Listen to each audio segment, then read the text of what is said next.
Well, Mikkel, nice to sit here again. It's a little bit late today, isn't it? Yeah, and all the riffing we already did before our guest joined, because so the thing is, when we're recording here, we can't play the intro music for some reason, and it really messes with me. But then when you play it, that's the trigger. That's when the riffing part kind of starts. So when do you want to start riffing? Not anymore? Is it over I now? can't. It's not playing the music. There you go.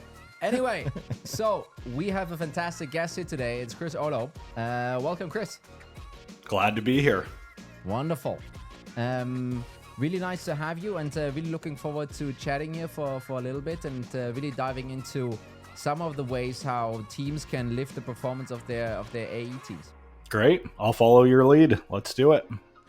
So we had Udi visiting not so long ago, talking about obviously building the brand at Gong, taking it from 0 to, I guess, one brand? Or 1 billion or something? I don't know. Yeah. Oh, 1 billion. So that was a really interesting story. And now we have you here. And I can understand you helped grow Gong to 200 million AR. Is that correct? Yeah, that's about right. So also insane. From the very early innings, and you Udi worked hired together me. with Udi. Yeah, Udi hired you. So you know, you were also, I understand, a product marketer there. And I think that I was like a sales guy trapped in a product marketer's body. Okay, that explains a lot. Because I was like, I have so many questions for you now, and that's not what the episode is going to be about. So you went into sales, and I think that's perfect. You're doing something called P Club IO. That's right. Which is a ton of courses and training for AEs, I guess, in B2B SaaS companies. So that's pretty cool. And one of the things we've talked a lot about with other guests, so we had Jaco and a few others on, and we've seen a lot being shared, is there's a lot of challenges out there for the sales team at the moment. We've seen ACVs dropping, sales cycles extending. And even, I think last week, Matt Green at Sales Assembly, he noted that 36%, that's the amount of people who can attain quota at the moment. So it's really dropping. Yeah, it's really dropping a lot. And I'm hoping that today we can provide hopefully some path to remedy that a little bit. It's a big ask, I know, but that's the aim. But I also wanted to understand, why do you think we're seeing such low quota attainment at the moment? I think there are a number of factors, and they're all related.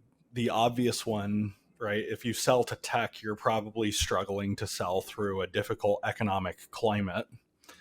Right. So that's a big thing. And I think Matt's stat feels right to me. I think he said 36%. And anecdotally, right, I talk to a lot of sales teams, and most of the ones I talk to are between 20 to 40% of reps meeting or exceeding quota. In fact, some of them are lower, right? Like I've talked to a couple recently where nobody's hitting their number. And so I think it's incredibly difficult to sell through this economic climate, but there's also a backdrop to it that makes it even more difficult, which is we abruptly transitioned from the go-go days of B2B tech, where you didn't have to sell. You just took orders. You just had to get in front of somebody who had a wallet, and you could close deals. And so it didn't take much in terms of skill or sales acumen. And then the economy, it didn't gradually shift.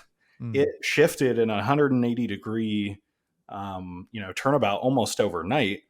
And so not only was it just harder to get budget and sell to people in general, but many reps were left with a skill set that, left them ill-equipped to be able to really sell at all, but particularly through a tough economic climate where the mix of skills that are demanded to close deals are completely different than what was demanded, 18 months ago or 24 months ago.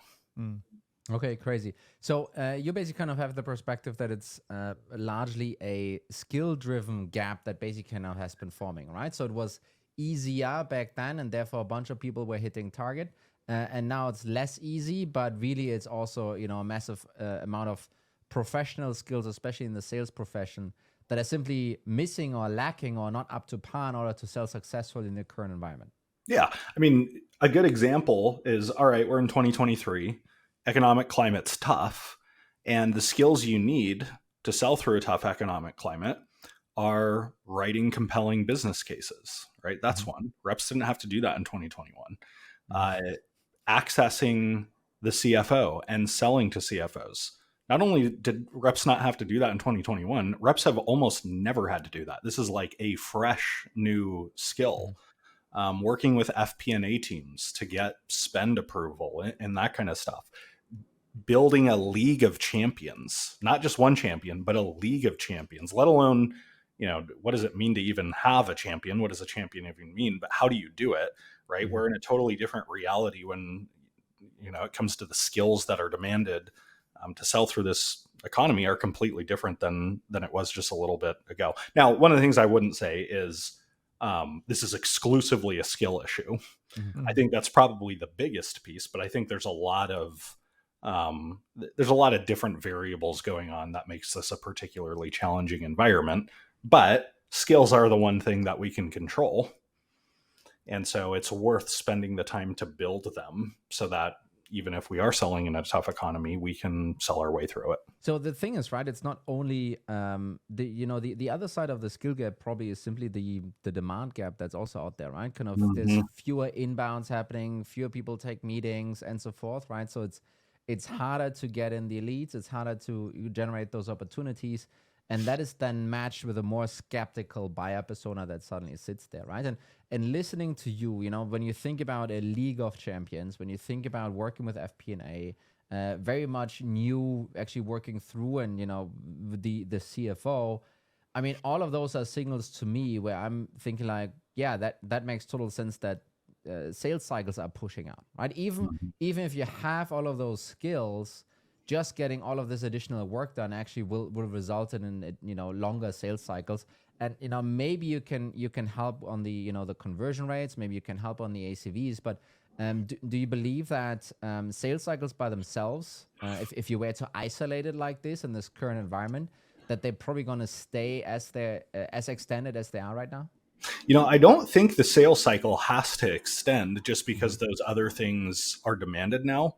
Now, sales cycles demand more work than they used to, but that doesn't necessarily need to translate into a longer sales cycle because there are things you can do to accelerate a sales cycle in this economy. Namely, one of the things we already talked about is building a league of champions.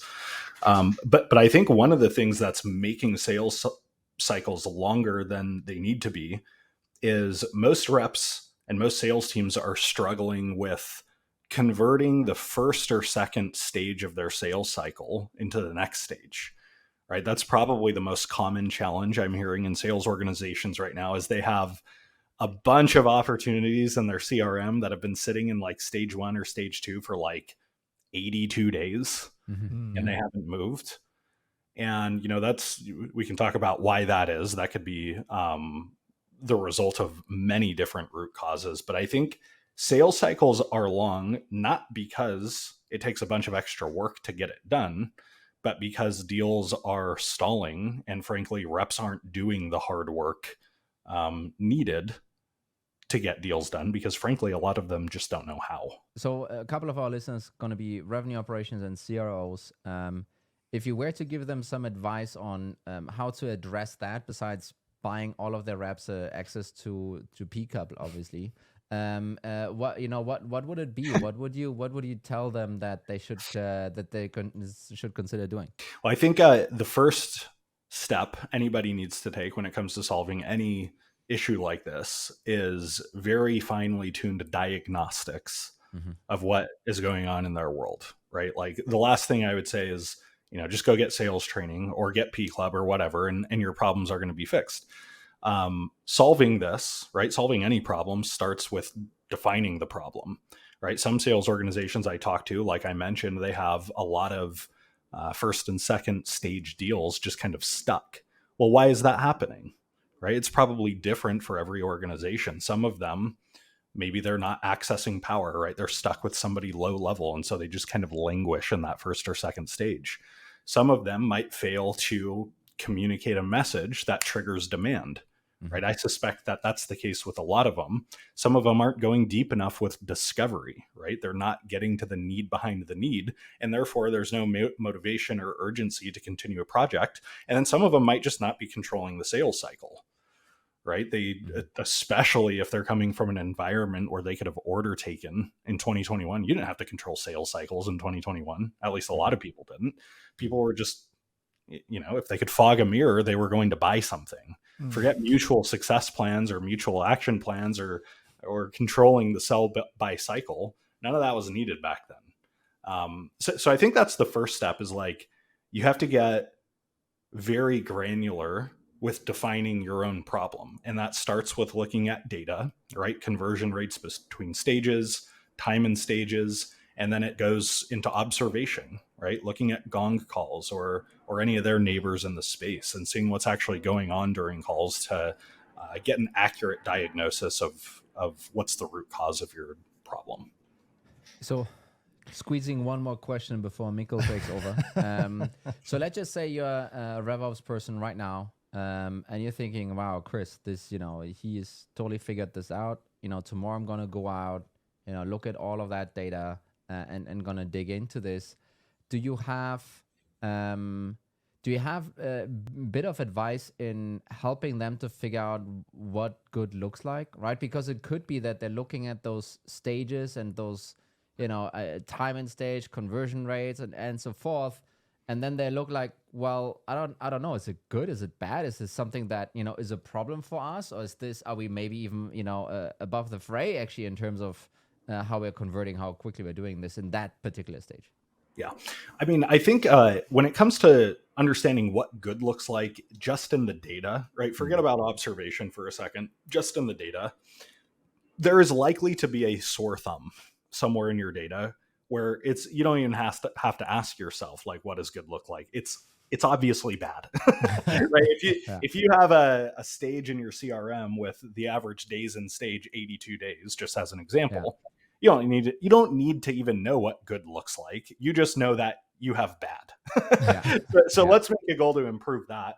But beyond that, like, once you start digging into, what's actually the problem, what's going on in the calls, I think one of the best things RevOps people can do is lean on an experienced, trusted sales leader to get their take, right? Because usually the best sales leaders in the business are close to what's going on. And while it's anecdotal, they still have some very wise observations about what's happening, right? Some of the examples that I gave have come from the field, right? We're not accessing power, or we're not delivering a narrative that disrupts the status quo, or we're not going deep enough on discovery. So the best RevOps people are always paired very closely and partnered very closely with their sales leaders. And I think that's one of the best things that you can do to really figure out what's going on in your environment.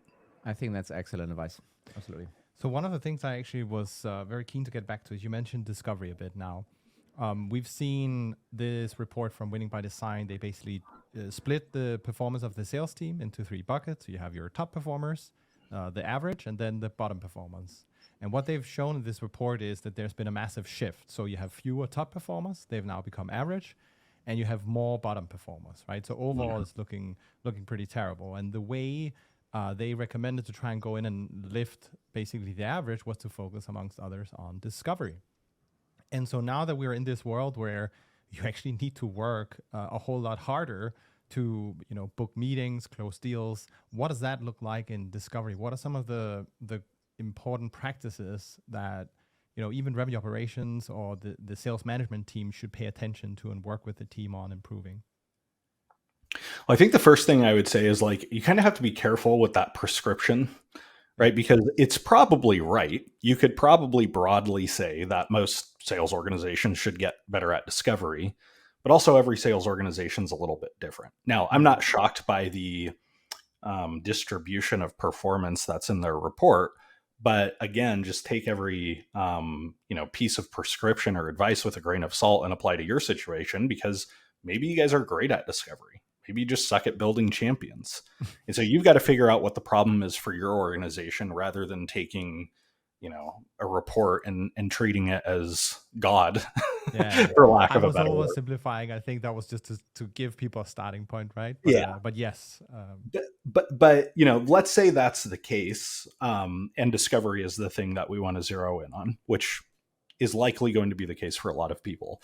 I think there's a couple of things that I've noticed account executives and salespeople are not very good at. One of them is understanding the need behind the need, right? So if you ask a typical sales rep, did you do good discovery on your latest discovery call? They'll tell you yes, right? Like, if I took an average Gong rep I said, did you do good discovery? And they'll say yes. And I say, okay, well, what's the customer's pain? And they'll go, well, they really need better coaching. Now, the question to anybody listening is coaching pain? Is coaching a problem? The answer is no. Coaching is a solution, right? Coaching is like a proactive thing you do to solve a problem. And so most reps fail to peel that back. They fail to even recognize the fact that their customer's expressing their need in terms of a solution rather than a problem. The best reps will take a step back and say, I understand why you would want to get better coaching intrinsically, but what's going on in your business that's driving you to prioritize that? Because frankly, when I hear the word coaching, I hear solution, not problem. And what's the underlying challenge going on there? So I think that's one thing that most salespeople are not very good at, and we desperately need to get them better at that. The second thing, once you've found that thing, once you've found the need behind the need, is validating whether it's a top priority. Because sometimes buyers are just kind of talking about whatever most recently happened to them, like on a Zoom call or on a discovery call. They're inflicted by, I don't know if that was the right word, afflicted by recency bias, right? You ask them about a problem, they pontificate about that problem like it's the worst thing in their life, and you think you've got something, but it's only because it happened to them that morning. And then you get off the Zoom call and their Slack is lit up like a Christmas tree, and they've got 200 unanswered emails, and they got missed calls, and they're on calls from dusk till dawn, and they've completely forgotten about that problem, right? And so some of the best salespeople, especially in this environment, pressure test the staying power of the problem they're talking about with their customer, right? They go halfway through a discovery call, you'll hear them challenge their customer and say, okay, you shared X challenge with me. This is going to sound a little redundant, but is this the thing we should be anchoring our relationship to, right? Like, because I asked you about this and you shared it with me, but like, is this what you're going to care about a week from now? Or is there something more top of mind that we should be discussing? And most salespeople don't have the guts to ask that because they're afraid of what they're going to hear. Sometimes a customer might say no. Actually, like when I think about every other priority on my priority slide, you're right. I'm probably going to forget this one. So there's a number of things going on there that we could expand on. So you mentioned this mutual action plan thing earlier. I was wondering if you had an opinion or perspective on that. Is that a thing that you would recommend people to do? Or is this just a way to fix something that is actually broken in a different way? For example, some of the priority pieces you just mentioned. What's your perspective on that? I think mutual action plans are a downstream sales skill. Like this isn't something you need to get good at the end of your first call. In fact, it would be weird, right? So just for the audience, if you've never heard the term mutual action plan before, what that is essentially a series of events that you agree on with your buyer that you take together that will lead to a closed deal and beyond, right? The best mutual action plans go into like customer onboarding and implementation, and there's go, no go points along the way. And it's basically a way to project manage a sales cycle. Now, using mutual action plans is a skill, right? Just like anything else. If you walked into a discovery call, first time meeting with somebody, you had 25 minutes with them, and you whipped out a spreadsheet with, a bunch of steps that you're going to take, it would feel a little bit like you proposing on the first date, right? Like they're not mentally committed yet. And so mutual action plans solve for a different challenge than what discovery solves for, right? Discovery solves for finding a significant business pain, making sure it's the right one, and just aligning the stakeholders that this is the problem we're going to solve together. A mutual action plan comes in after you've agreed to an active evaluation.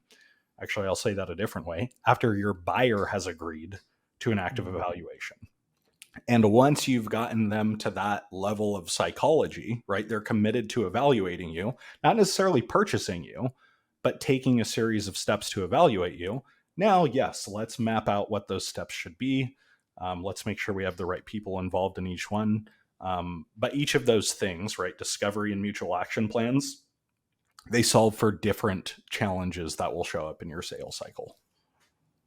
So I'm also wondering if you're running discovery, is there a difference? So I've worked in marketing, and we usually try to split the inbounds we deliver to sales into two kind of categories. There's the explicit interest. So someone literally saying, hey, I want to see this product. And then there's the implicit. So someone who didn't actively say, yeah, I want to check it out, right? Sure. And usually you're going to have, buyers at different stages of whether they're, I'm fairly committed versus not, literally just heard about it because your SDR called me. What does that do to the process around, things like discovery, and how do you adapt the process accordingly? Well, I think your discovery approach changes pretty dramatically based on those two situations, right? So you and I think about this very similarly. We just use different language. I call it latent pain versus active pain, right? Are people actively exploring a solution, or are they passive? Maybe they have a problem, maybe they don't, but you've got to find it out. The first few questions you ask each of those types of buyers should look and feel very different. And the questions you ask should align with the fact or align with the stage of the buyer's journey they're in. So I'll give you a couple examples to make this really concrete, because I'm talking very abstractly right now. If somebody is actively exploring a solution and you ask them, tell me about your biggest challenges, like that's the first thing out of your mouth, many people are going to get a little bit irritated by that, because psychologically they're past that. They've already defined their problem. And you need to meet them where they stand by asking them something more along the lines of, what's motivating you to explore a solution, or what are you looking for in a solution? Now, you can always go back to the pain later, but like the first few things you should ask about should align with where they stand. You should meet them where they stand. Versus, imagine somebody has totally passive pain. The only reason they're showing up to the call is because they were impressed with the personalization that your SDR employed on their outreach. And so they thought, they would give you a courtesy of showing up to the meeting. Well, if I asked the same question I just recommended to them that I did the active buyer, and I said, help me understand what motivated you to, look into a solution or show up to this call, they're going to look at you like you're crazy. Yeah, or they're going to be like, because your SDR asked me to show up, that's why I'm here. And you're already on an uphill battle, versus you saying something like, look, I want to make you aware of some of the challenges that we solve so that you have context for the rest of the conversation. And you walk them through a customer story that illustrates the pain you solve, ideally in a way that they can see themselves in. And then you stop and you say, anyway, enough about our customers. Help me understand the challenges that you're facing that would be problematic if you didn't solve them 6 to 12 months out from there, right? Those are two very different discovery motions, but you need to be able to do both if you're selling to buyers who have passive pain, or implicit pain, as you call it, versus those that are actively exploring solutions. I think this is really, something that folks that might have seen some of the marketing demand drop over the last year or so, that then felt like, oops, outbound, let's try outbound, let's do that, right? And then went from a predominantly inbound motion where sales reps basically could do this, okay, let's basically process you through, let's take that order in, versus what you just walked through in terms of an example there. That's really the reason why your outbound motion, that you just started yesterday doesn't work might maybe have something to do with what you just said there, Chris, right? I mean that's one of those things that I've seen also myself many times, where the AE team that was very inbound focused just wasn't trained and wasn't aware of that dramatic shift there, right? And then it always becomes, hey, those outbound demos are bad quality, and hey, this doesn't work, and let me please go back to the inbound team, right? I mean, that's what you then usually hear. Mm-hmm. Yeah, I mean, they're different skills. One is about fulfilling demand, and those are the people that are coming to you, and one is channeling demand. The demand might be there, you got to go find it there, and it's not, or you got to go find it though, and it's not obvious where it is. And so you've got to run a discovery motion that lends itself to finding a meaningful pain and helping your buyer crystallize their thinking around that pain, because that is a characteristic of buyers with passive pain, is they haven't defined their problem well, right? They probably feel pain, but they only vaguely know what's going on, and they certainly don't know all the root causes of it. And so when you look at it through that lens, you actually have a huge opportunity as a salesperson to be somebody who earns the status of trusted advisor, right? If you can deliver insights to them and help them diagnose their root cause and that kind of thing, that typically doesn't happen with inbound buyers. They're already indoctrinated, right? They're educated by the market. They've got their buying criteria. You've almost got to unteach those buyers. So, big opportunity there if you can do it. It's not an easy skill to acquire, but if you can do it, then you can really separate yourself from the pack. So one of the other elements you mentioned, so I'm basically just with discovery now and mutual action plans. I think there are kind of some clues for where people can look, and I've kind of lined up. Mikkel is learning something about sales today. No, Chris. exactly. It's really interesting for him. I haven't moved over to sales yet, like someone else on the show. But the other very interesting piece is, we're seeing more people involved in the deals, and we're specifically seeing the CFO involved in the deal as well, which is a very entirely different person all of a sudden to deal with, right? And in this situation, that also requires some skills and potentially processes. Can you walk us through how should the sales team best approach this scenario where you have a CFO coming in or other new stakeholders being introduced? How should they tackle that situation?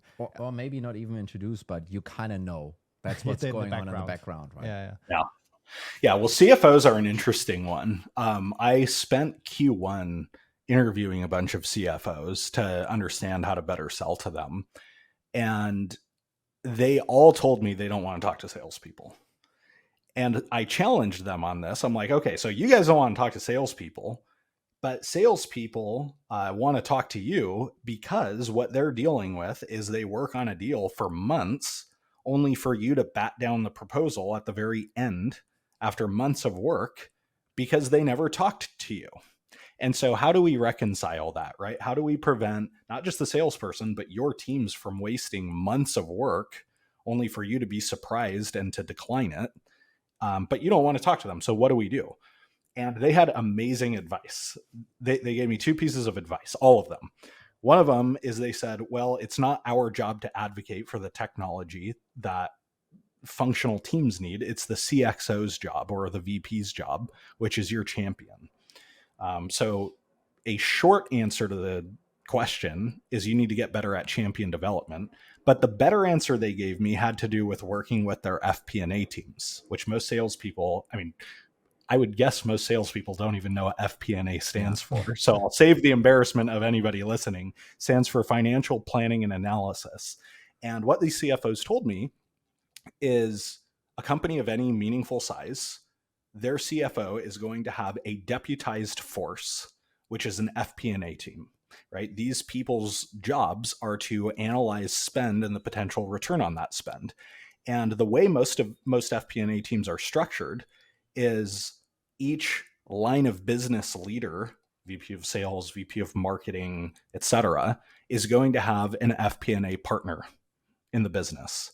And so their advice was to align with FP&A toward the beginning of the sales cycle, who will then keep the CFO informed, right? So the sales motion version of this is, let's say you've built your champion, you've done discovery, you've done a demo, you've got somebody pretty fired up about your technology and they want to champion it, right? Maybe it's the VP of sales.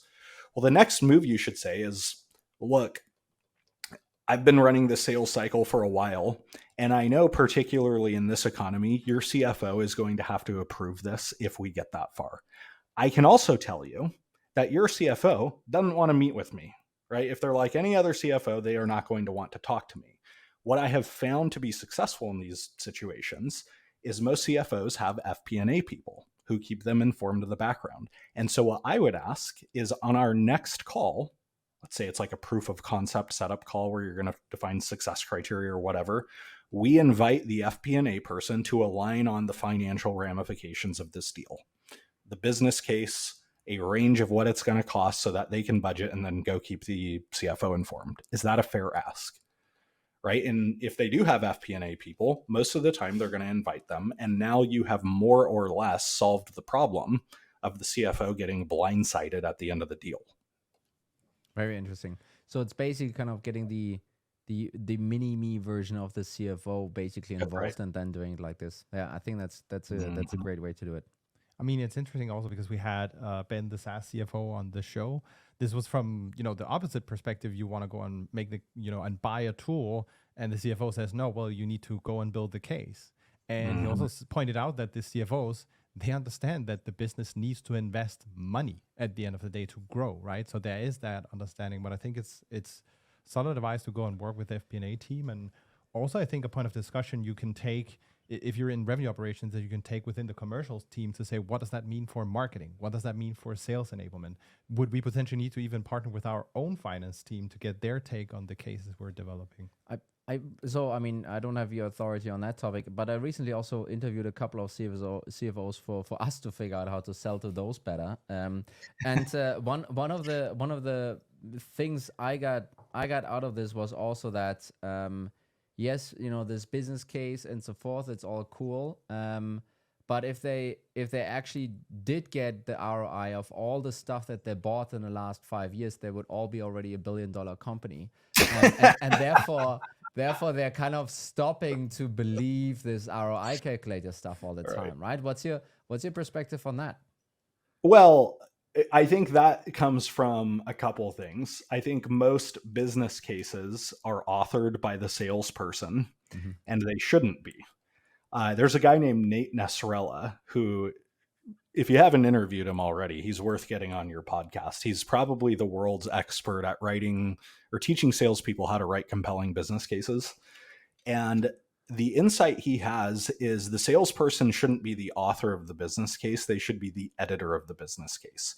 You should be pulling in insights and data and information from the range of champions that you've built, and then creating the business case based on their insights, but their names should be on it, right? They're the authors. You're just kind of doing some of the work in the background.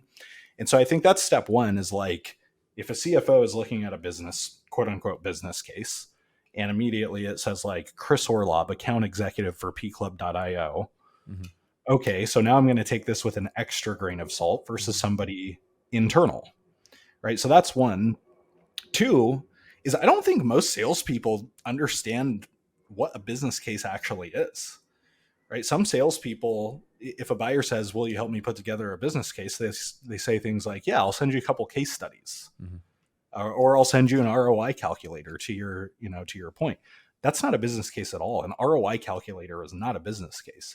A business case is a write-up that explains the customer's situation, their problem, the financial ramifications of that problem, a proposed solution, and why you're proposing that solution, and the resources that are going to be demanded of the business to make good on the opportunity. Which, by the way, a lot of salespeople leave out that last part. They go, yeah, our product doesn't take any work, doesn't take any time, just costs some money. And people know that's not the case, versus what great salespeople do is they'll say, this is going to take work, this is going to take time. Here's exactly what we would need from you to make this successful.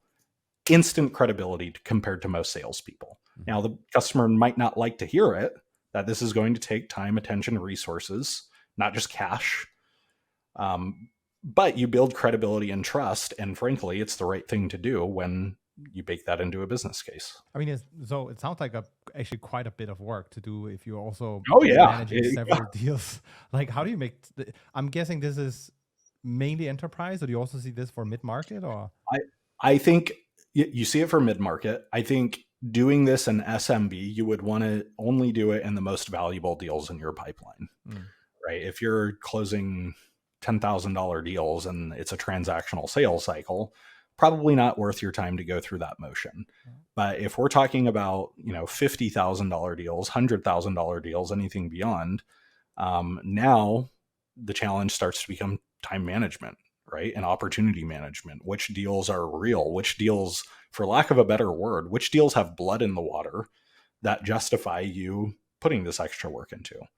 Because some deals don't have blood in the water. Some deals, you just kind of got people tire kicking around, but it's not serious. And so, of course, you're not going to go super deep on, building a bunch of champions. So there's a lot of variable. I mean, if this stuff was easy, we would be all, we'd all be making millions of dollars in sales, but that's the reality. I wanted to circle back to one of the first pieces we discussed here. So quota attainment down to 36%. It's actually, down another 14 points from the previous benchmark. And I remember back then, 50%, everyone was already like crying out loud and, how could this be? And now it's, we're talking barely a little bit more than a third of sales reps.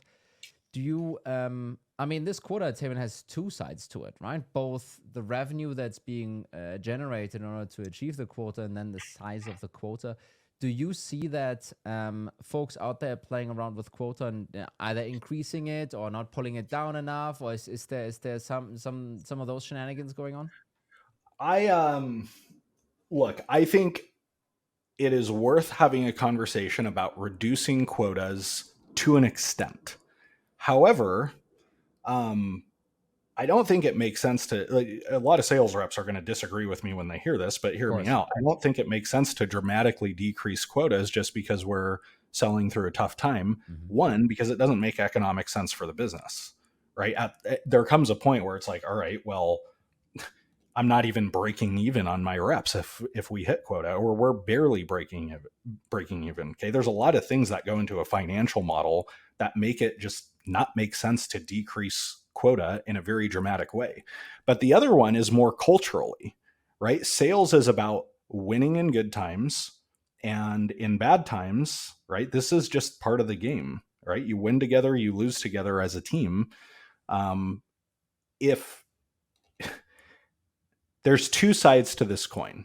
If a rep said, you need to chop my quota in half during tough times, then the other side of that is, okay, so in good times, are you okay with me doubling your quota? And if they're not willing to say yes to that, then it's like, then this is not a two-way street. Now, I'm coming across as like really hardened and almost compassionless right now. And I want to make it clear that I think it's worth chopping down quotas a little bit. But I think there are some salespeople who are a little too entitled when it comes to how much quota they think should be chopped off their accountability. No, I think that's I'm sure I'm going to get just rocks thrown at me or something. No. So what's going to happen is the people listening will record that clip and play it to their reps, and then they're going to reach out to you. Now I'm like the bad guy in sales. Drop 10,000 followers on LinkedIn just right now. No, exactly. But so real cool insight on this, and also kind of getting the level check in and also hearing what other people are doing, right? Because this is a conversation that's happening in those RevOps teams and those CRO rooms to try and figure out what are we going to do with this? How are we going to deal with this? Because it's from a systematic perspective, from a leadership perspective. It's also not cool to have a whole floor miss target. It's not cool either, right? So it's there is this dependency. I mean, then just think about the mood on the floor. Just think about that, and then you have 36%. Have fun with that sales kickoff, right? And then walking into the next quarter and then trying to push up motivation.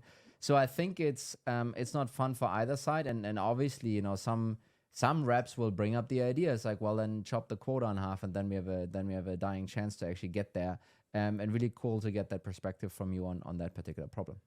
Yeah, and again, like I want to make sure there's a winning locker room, for lack of a better word. I want reps to be making and exceeding quota. And as a business owner, I like to write very big checks. But those checks also have to make sense in context of the business's cost structure and revenue model and all these things. And if I'm paying a rep $300,000 a year OTE, if they meet or exceed their number, and their quota is only $500,000, then all right, we're winning the battle, but we're losing the war. The company is going out of business actively by paying out commission rates that high. It's just not sustainable. So, I mean, it's just kind of one of the shitty aspects of selling through a tough economy. I almost want to see if I can sneak in a last one. We'll have to make it short. Just, the timekeeper here. Maybe you just ask it instead of wasting time. I'm building suspense here. You don't pitch on anyway. So I was thinking to talk about the Q5 deals. That's really the last, completing the journey. You almost lined up in the beginning of the show.